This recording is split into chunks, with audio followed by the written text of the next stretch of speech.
Other shows we have for you to enjoy at myclassicradio.net. The Avengers was most certainly not a household name in South Africa prior to the radio series. With no national television service until 1976, the mechanism simply was not present in the country to show television programs to mass audiences. While many other countries reveled in the filmed adventures of John Steed and company, South Africa was not equipped to join in the fun.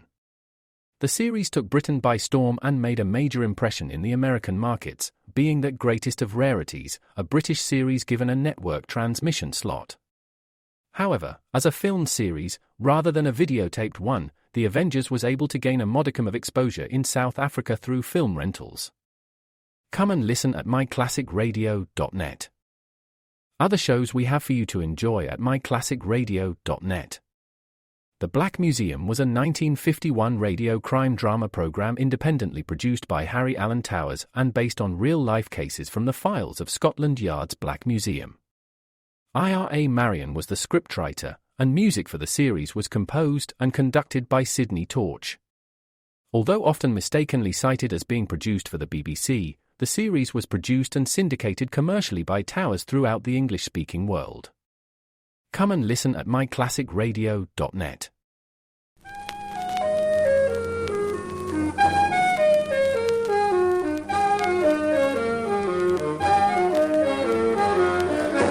Carter Brown, Mysteries.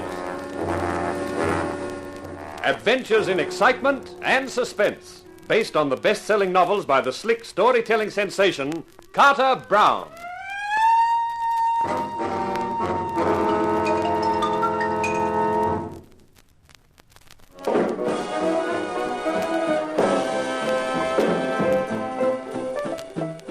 The yacht moved through a heavy swell at a fast clip. My thoughts moved through a heavy head at a feeble crawl.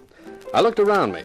The cabin was fit for a king, but this king's name was Roger. And why Roger King had been drugged and then dragged on board, I hadn't the faintest idea. All I knew was that first I was working for Polvey, trailing Elise and Crease. Then I was working for Elise, trailing Polvey. And in the course of that, Polvey's secretary, Marcia Oliver, fed me a dope martini, and here I was, all set for a cruise to the Caribbean. Decided to come up for a breath of fresh air, Mr. King. That's right, Captain Harris, and it feels very fresh. Yeah, the swell's getting heavier. We look like having some fun. Do you have breakfast? Yes, thanks. You run a first-rate service for Shanghai passengers. We do our best. You don't feel like doing better still and telling me why I'm here and who owns this boat? I'm sorry, I can't oblige you. Well, no harm in trying.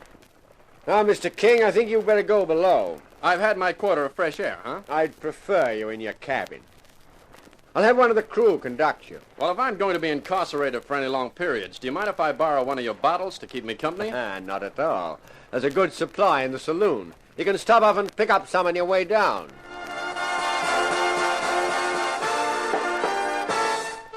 I didn't notice the rest of the day pass, due largely to the bottle, whose contents transferred from it to me made things seem less bewildering. And then it happened.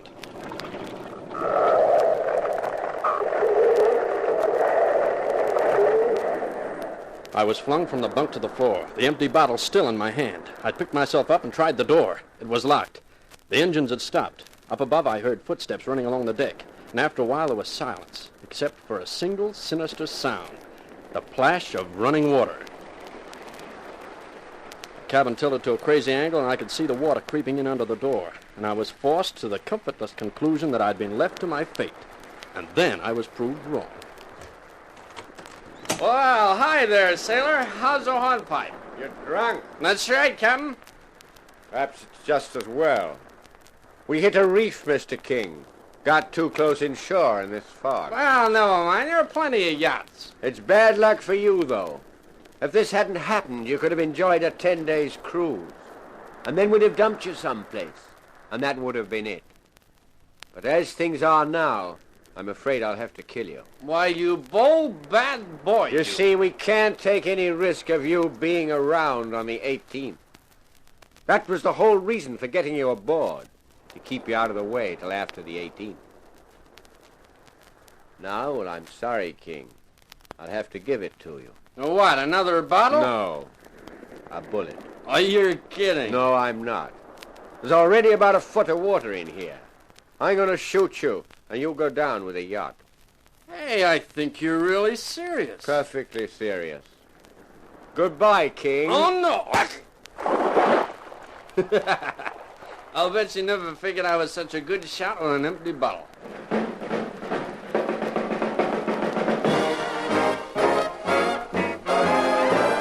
The bottle I had thrown in desperation had struck Harris just above the temple. If I'd been stone cold sober, I don't think I'd ever have done it. I left him lying there in the water, which was rapidly rising in the cabin, and made my way to the deck. I looked at the reef on which the yacht had struck, then at the waves now pounding hungrily against the sides of the vessel. Suddenly it lurched onto my feet. That told me as plainly as words that it was my time to get off. The reef below didn't look inviting, but it looked safer than the yacht. I swung out over the guardrail and let myself drop.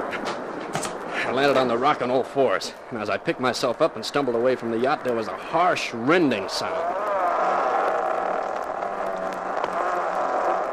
I turned to see the yacht slowly turn sideways and disappear. Then I headed towards the end of the reef. I remember staggering across the slippery rock surface, and then the sudden shock of the ice-cold water, and nothing more.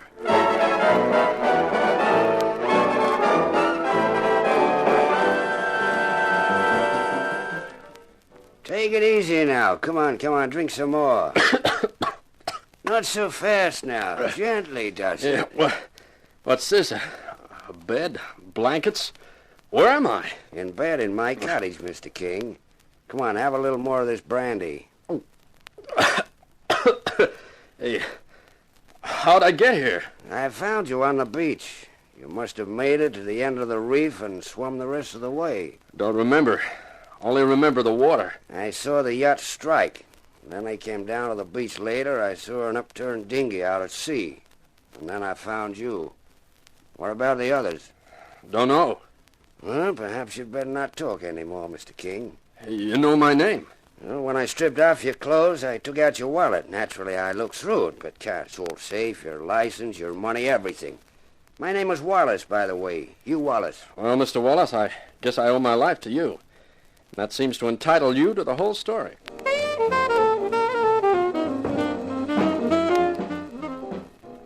And that's it, Mr. Wallace. Right up to the time I saw the yacht go under. The rest of it, well, you know. It's an incredible story. Now, what are you going to do now? Going back to where I came from.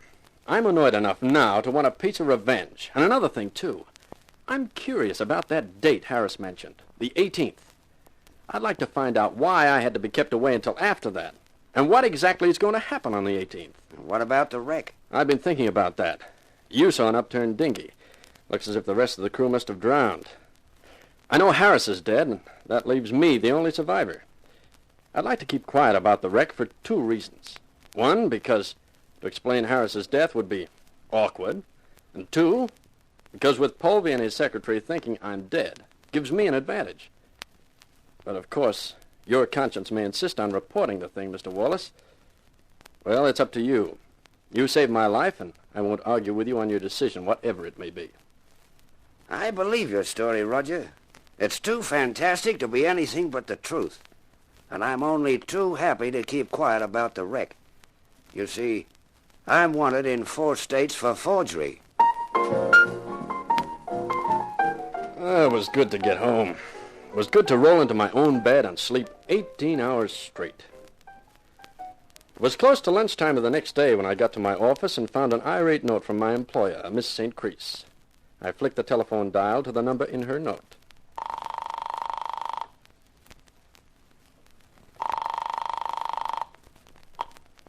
Hello? Good morning, Elise. Roger King speaking. Oh, I got your note. The tone of it seemed rather angry. with good reason. Where have you been the last 3 days? Around. A round is expensive at $200. That is the amount I paid you, remember? I want more than that. You'll get it. I've been busy. I couldn't wait around my office for you to call. This had better be good. Otherwise, I shall ask Johnny to call on you and convince you that it is better to produce results. Johnny? He was driving my car the other night, remember? Johnny bends iron bars before breakfast, simply because he has to work off his surplus energy. That ape. If he gets near me, I'm liable to forget I'm trying to be a gentleman and break a chair over his head. Oh, I'll tell him that. It will worry him for weeks. Now, look, leaving your playmate Johnny out of the picture for a while, I'm onto something really good. What is it? I can't tell you yet, not until I'm really sure. Mr. King, this begins to sound like stalling to me. Now, just give me 2 more days. After all, as long as you know before the 18th, it's all right, isn't it? Very well. I'm prepared to give you 2 more days. But if I don't hear from you by then, you will really be in trouble. That I can guarantee, Mr. King. So, the 18th means something to you too, baby. The question is, what? And I figure there's only one person who can tell me that.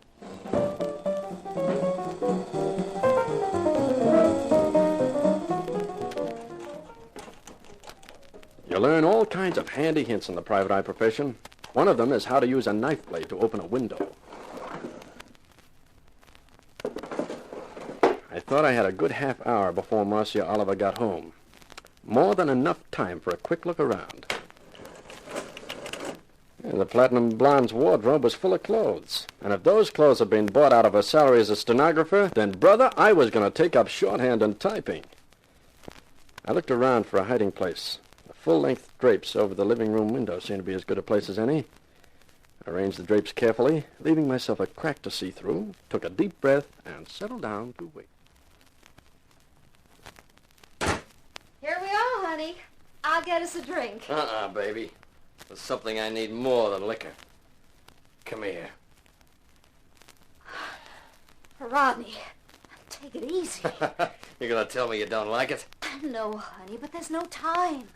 You can't stay here more than a minute. Paulvy's coming. Paulvy? One of these days I'm gonna wring his neck. After the 18th, you can do it with pleasure, baby. But not before. He's too valuable. Yeah. Yeah, it makes me sick when I think of that slug and you. Then don't think of it. It won't be for long now. Come on. Let me give you a drink and get going. Skip the drink. I'll just have the same again. Now, you must get out of here, Rodney. Okay. But I won't be happy till the whole thing's over. That's the day I'm living for, too, lover. Goodbye, baby. Bye.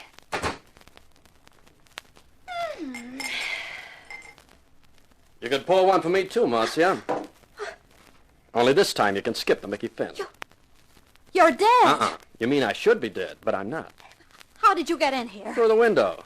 I've been behind the curtains for quite a while. Oh. Well, I don't know what you want here, but Mr. Paulvy will be calling very soon. For his regular visit, huh? Which explains all that expensive clothing you own. If he finds you here, he'll turn you over to the police. I don't think so, baby. Not after that little sea trip you arranged for me, you and Polvy, I presume. I think you'd better give me a little information. If you don't, I'll tell Polvy of the pretty little scene I just witnessed between you and dear Rodney. I'm sure he'd love to hear all about it. What do you want? For a start, the 18th.